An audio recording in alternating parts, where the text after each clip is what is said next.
After a rough breakup, I found myself back at my family's house, a situation that felt both humiliating and surreal. Just months earlier, I had been living in Chicago with someone I believed was my future. We had built what I thought was a life together, sharing space, routines, and dreams.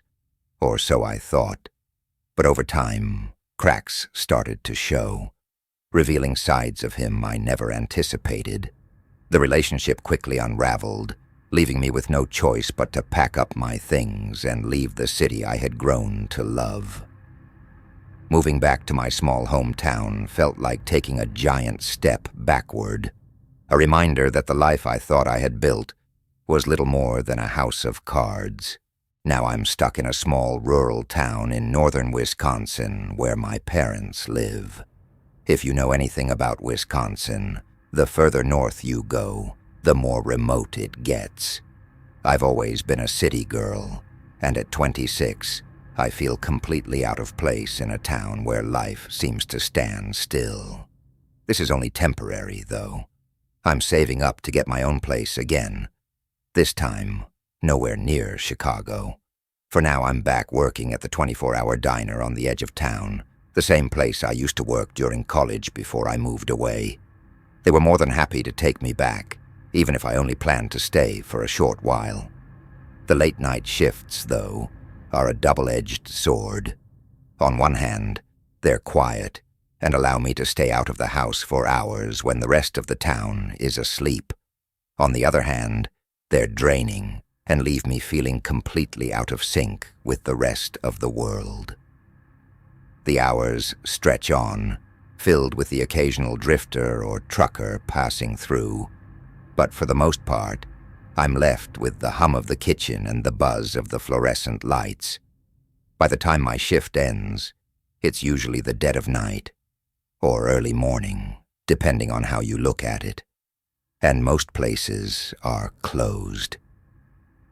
That's when I swing by the few spots still open, grabbing something quick to eat before heading home, usually too exhausted to do much more than collapse into bed.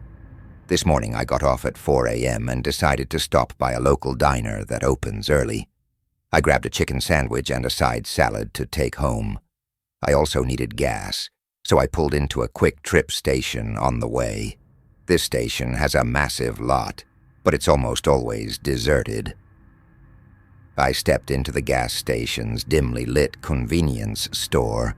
The faint hum of the buzzing fluorescent lights overhead a sharp contrast to the silence outside.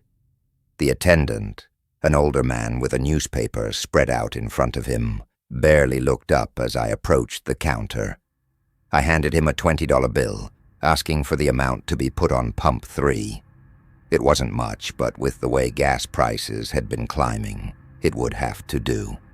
Every little bit saved mattered these days. As I walked back out into the crisp early morning air, the lot felt eerily empty, just as it had when I arrived.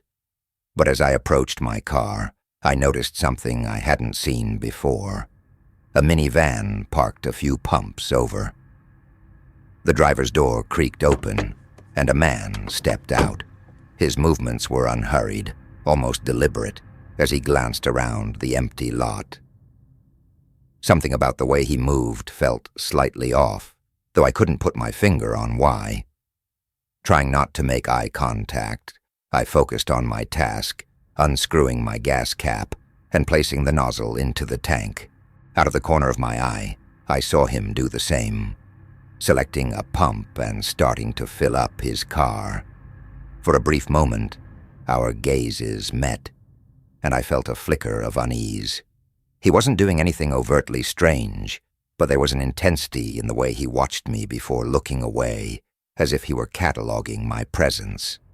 I shook it off, chalking it up to my imagination, and focused on the rhythmic clicking of the gas pump as it began to dispense fuel.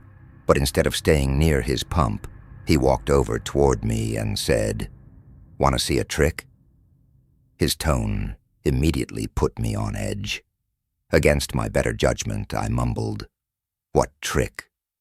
He started doing that tired old gag where you pretend to pull your finger off. It was so awkward and weird.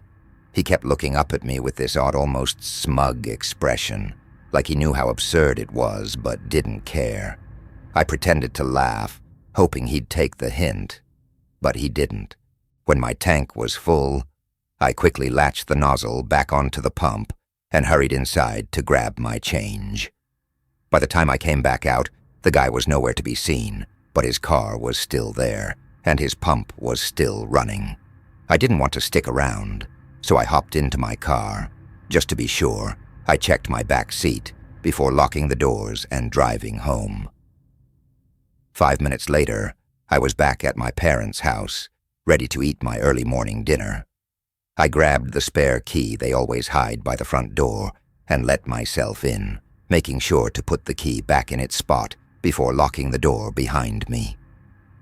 Quietly, I made my way to the kitchen, trying not to wake my parents, and sat down to eat. Then I heard it, the sound of the front door unlocking. My heart sank as the door opened and then closed again. I froze, my fork halfway to my mouth, and called out, "Mom? Dad?" No response. I got up and peeked into the foyer. No one was there, but something felt wrong. I ran upstairs to my parents' room, flinging the door open and waking them both. Whispering frantically, I told them someone had just entered the house. My dad sprang into action, grabbing a flashlight and heading downstairs while my mom and I followed. He checked every room, flipping on lights as he went. His movements quick but methodical. When he reached the spot where the spare key was usually hidden, it became clear.